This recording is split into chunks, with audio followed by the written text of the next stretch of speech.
नगरसेवक असो, आमदार असो, खासदार असो किंवा इतर मंत्री असो, राजकारणात निवडून आल्यावर त्यांना असं वाटतं की राजकारण हा भांडण, लढाई किंवा इतर गोष्टी करण्याचा प्लॅटफॉर्मच आहे, मैदानच आहे, स्टेजच आहे असं वाटतं.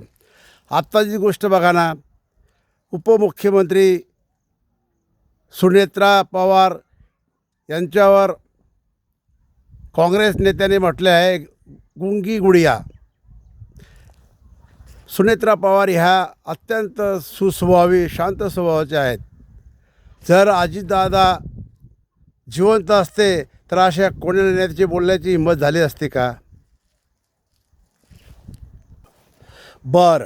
भांडता भांडता त्यांना हे भान राहत नाही आपण कोणाविषयी बोलतो.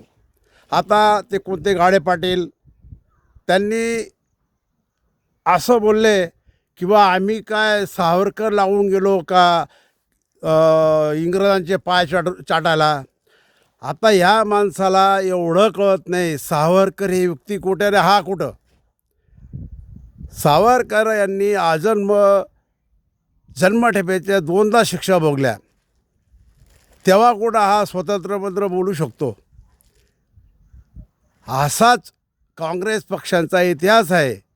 तिकडे राजीव गांधींनी पण सावरकरांविषयी वाईट शब्द बोलले होते.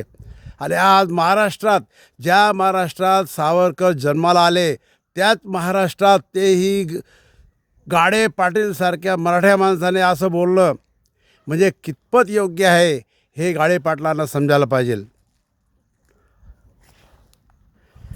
निवडून आल्यावर काम करायचा शून्य पराक्रम, परंतु इतर गोष्टींमध्ये भांडण किंवा भांडण उकरून काढण्यात यांचा नंबर 1. काम करण्यामध्ये शून्य, परंतु भांडण उकरून काढण्यामध्ये 100% यशस्वी आजकालचे पुढारी झालेले आहेत.